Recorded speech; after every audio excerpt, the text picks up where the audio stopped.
Luda, welcome to Techlet. Thank you very much. Why did you decide to launch an enterprise instead of getting a job? Well, I never, got a job ever. I grew up in a house where my mom was an entrepreneur.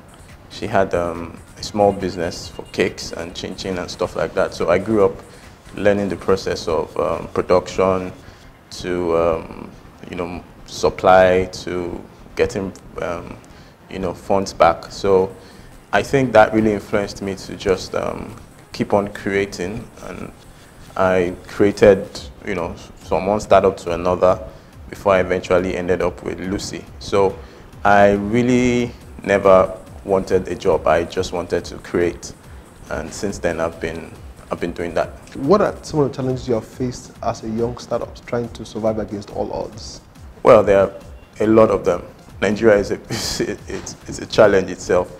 Like every other entrepreneur, you face power, you face funding problems, you face people problems, but that's the joy. I mean, that's the process.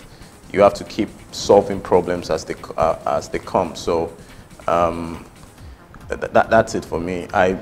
You have to keep solving problems. So it's just it comes with the territory. But do you think it would have been easier for you and other startups if we had, say, better policies that protect startups? Of course, it would have been a lot easier if many things are in place, such as power, like I earlier said, such as policies that favor small businesses in Nigeria,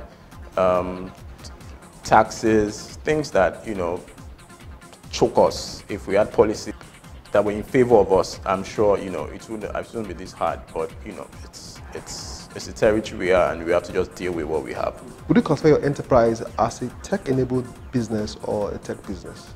It's basically a tech-enabled business because our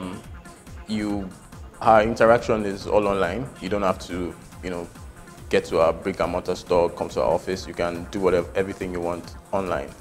I wouldn't call it a tech startup per se, because there are, processes that are within the business that is not tech, so to say, because we brand, we do, different things that is not exactly tech. So I would rather call it a tech-enabled business, just for the convenience that we offer. So I'd rather call it a tech-enabled business. Let's discuss some deeper startup issues. A lot of startups will say that funding is a major challenge, but do you think they should have other priorities? There are more important issues because before you get funding, I think you have to prove your concept. You have to prove that business is a viable one, that it's something people want to pay for. So it's not basically funding, although funding is a big issue, because with funding you can get things done faster, you can accelerate your growth. But I won't call it the first major thing that you need. I think you need to prove the concept, you need traction, you need to be able to know you're not wasting your time, you need to be able to know that people will pay for your service or your product. So funding is really, really important, but it's not the most important thing. I think the most important thing is building the actual business. You've raised some funding, right? And how did you go about it? So it was just being prepared.